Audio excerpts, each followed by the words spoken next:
அனைவருக்கும் வணக்கம். இந்த காணொலியில் நீங்கள் எப்படி நம்ம மனம் ஒர்க் ஆகுது, மைண்டு ஒர்க் ஆகுதுன்னு பார்க்கலாம். மனம் தன்னிச்சையாக இல்லை, அதற்கூட 4 விஷயங்கள் இருக்குது. அதுதான் அந்த கரணங்கள் சொல்கிறோம்.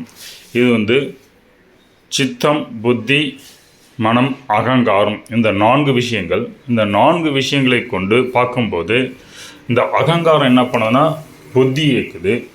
புத்தி சித்தத்தில் போய் இருக்கிற விஷயங்களை பார்த்து மனத்துக்கு காமிக்குது. மனம் என்ன பண்ணுது, புத்தி காமிக்கிற விஷயங்களை இதுவாக இல்லையா அப்படின்னு ஐடென்டிஃபை பண்ணிவிட்டு அதை தொடர்படுத்தி ஒரு சில விஷயங்களை செலக்ட் எடுத்து அந்த மாதிரி பார்க்குது. இப்போ மனம் செலக்ட் பண்ண விஷயம் இந்த அகங்காரம் பார்க்குது. அது சாட்டிஸ்ஃபை ஆனாக்கா மனத்தின் போக்கில் அப்படியே வெயிட்டிடும். இல்லைன்னா ஆகாரம் புத்தி இயக்கி திரும்ப சித்தத்தில் பார்த்து இந்த சுழற்சி போய்கொண்டே இருக்கும் சைக்கிளாக. அப்போ சித்தம் என்பது என்னன்னாக்கா நம்முடைய பல பிறப்புகளில் நம்ம கிடைச்ச எக்ஸ்பீரியன்ஸ் எல்லாம் பதிவாக இருக்கிற இடம், அதான் சித்தம். அப்போ புத்தி என்ன பண்ணுறது, சித்தத்தில் இருக்கிற ஒரு சில விஷயங்கள் பர்டிகுலர் சுச்சுவேஷன் தகுந்த மாதிரி நமக்கு என்ன தேவை அப்படின்னு ஒரு செட் ஆஃப் இன்ஃபர்மேஷன் மட்டும்தான் சித்தத்துலேருந்து எடுத்து மனத்துக்கு காமிக்குது. அப்போது மனம் புத்தி காமிக்கிற விஷயத்தை பார்த்து இது அதுக்கு பொருந்தா இல்லையான்னு அதனுடைய எக்ஸ்பீரியன்ஸில் இருக்கிற அனுபவத்தை வச்சு செலக்ட் பண்ணேன். இப்படி தான் இந்த மனம் இயங்குது. அப்போ மனம் என்பது ஐடென்டிஃபை பண்ணுது.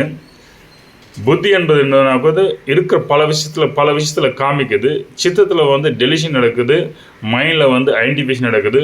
புத்தி அந்த பர்டிகுலர் செட் ஆஃப் விஷயத்துக்கு இதுதான் அப்படின்னு ஒரு விஷயத்தை ஜென்ரலாக எடுத்து காமிக்குது மனத்துக்கு. அப்போது இந்த புத்தி ஈக்கிறது யாருன்னு பார்த்தா அகங்காரம். அப்போ அகங்காரம் சாட்டிஸ்ஃபை ஆனாக்கா உங்கள் புத்தி நல்லா இருக்கும்.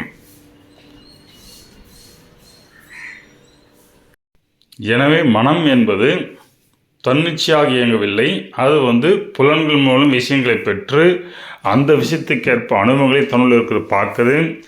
அதுக்கு அந்த விஷயத்தை பார்க்கறதுக்கு புத்தி ஹெல்ப் பண்ணுது. புத்தி எங்கன்னா சித்தத்திலேருந்து இன்ஃபர்மேஷன் எடுக்குது. இப்படி தான் நம்முடைய மைண்டு ஒர்க் ஆகுது. அப்போ அந்த மைண்டு மசில் மெமரி மூலம் ஒர்க் ஆகுது மேக்ஸிமம்.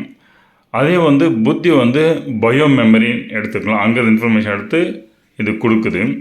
அப்போது இந்த மசில் மெமரினா பயோ மெமரினா, ஏன்னா உங்கள் மசில் மெமரி பயோ மெமரி